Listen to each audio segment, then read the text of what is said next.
एक महान योद्धा कभी अकेले नहीं बनता, उसके पीछे होती है एक महान विरासत। महाराणा प्रताप सिर्फ एक नाम नहीं है बल्कि एक इतिहास है।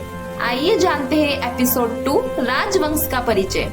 पिछले एपिसोड में हमने देखा था एक वीर बालक का जन्म कुंभलगढ़ किले के पवित्र धरती पर, जहां जन्म हुए महाराणा प्रताप का एक ऐसा बालक थे वो जिसकी आंखों में बचपन से ही साहस और आत्मविश्वास झलकता था।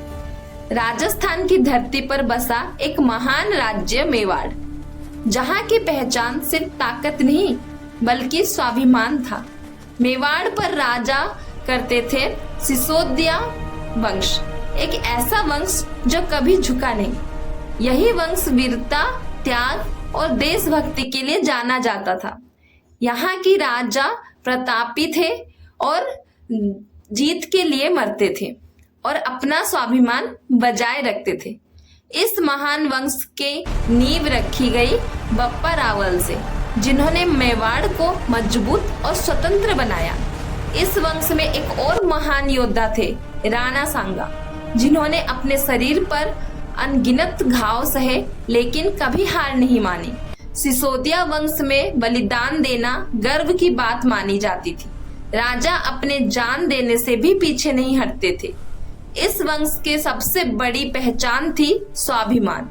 यहाँ झुकना कमजोरी माना जाता था। समय के साथ मुगलों का प्रभाव बढ़ने लगा। कई राजाओं ने उनके सामने झुकना स्वीकार कर लिया, लेकिन मेवाड़ ने अलग रास्ता चुना, संघर्ष का रास्ता, स्वतंत्रता का रास्ता।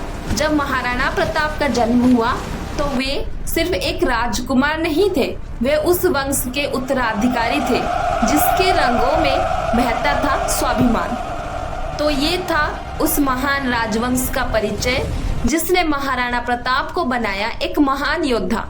लेकिन अब असली कहानी शुरू होती है। अगले एपिसोड में हम देखेंगे बचपन के दिन। वीडियो पसंद आए तो लाइक करें और ऐसे ही एपिक हिस्ट्री स्टोरीज के लिए गीता स्टोरी वर्ल्ड को सब्सक्राइब करें। तब तक के लिए राधे राधे और जय भवानी।